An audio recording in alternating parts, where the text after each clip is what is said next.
beginning of the tutorial, we created a whole load of posts, but we never did anything to actually customize how those posts displayed when they're a part of pins. That's what this lesson today is going to be. We're going to talk about how we can change some of the pin settings and what the effect of those changes will have. To change pin settings, we go to Appearance, Customize, Pin Display Settings. And the first setting that we're going to change is the Show First Pin as Large on Homepage setting. Now this setting is not obvious from the customizer what it actually does. It's because the customizer, when used on the resolution that I use to record these videos, isn't quite wide enough to actually show what happens when you change this setting. So to really look at this, we have to go to the home page,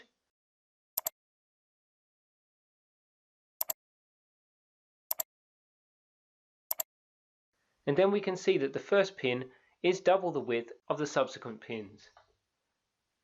So now we've had a look at that, we're going to have a look at some of the other pin settings available to us. So we go back to Appearance, Customize, Pin Display Settings. We're going to just uncheck that, uncheck the large pin settings, and have a look at some of the other settings. The first one we're going to have a look at is the Post Info Format. That's a string that you can change to whatever you would like. In this case, I'm just adding something silly. But you can change that to whatever you would like. You also have the option of whether to show tags or categories in the header of the pin. I think by default it shows neither, as often that can be a little bit too much information for the user. I'm going to leave it on that setting. You also have the option of making the excerpt smaller by changing the character limits, and also to change the text on the More link. You also have a button where you can make the More link show as a little box. The final set of changes that you can do on the pin settings are to do with the footer layout. The footer layout gives you up to 3 items at the bottom of the pin where you can do such things as add comments, share for social networking, and we're going to add another one now which allows you to rate a recipe.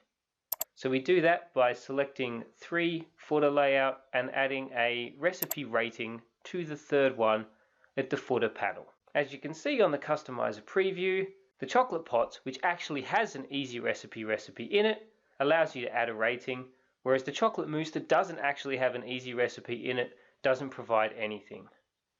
What we're going to do next is we're going to give the recipe a rating and show how that little recipe rating footer tool works when the recipe actually has some ratings against it. So the first thing that we're going to do now is go to the home page, and then we're going to click on the Add Rating button, and we're going to give the recipe a 4, no actually make it a 5-star rating.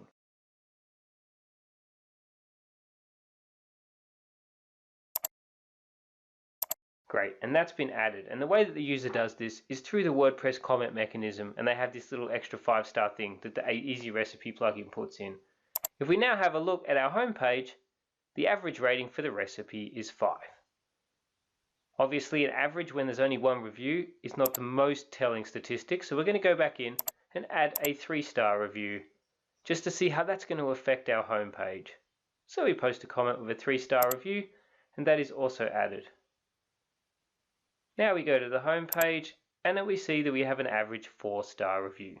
That's how the add rating thing works in the pin layout footer. There's a few other pin layout settings to do with preparation and cooking time that it's worth having a look at as well. In the next lesson, we're going to have a look at how you can add an author details line in a recipe post page.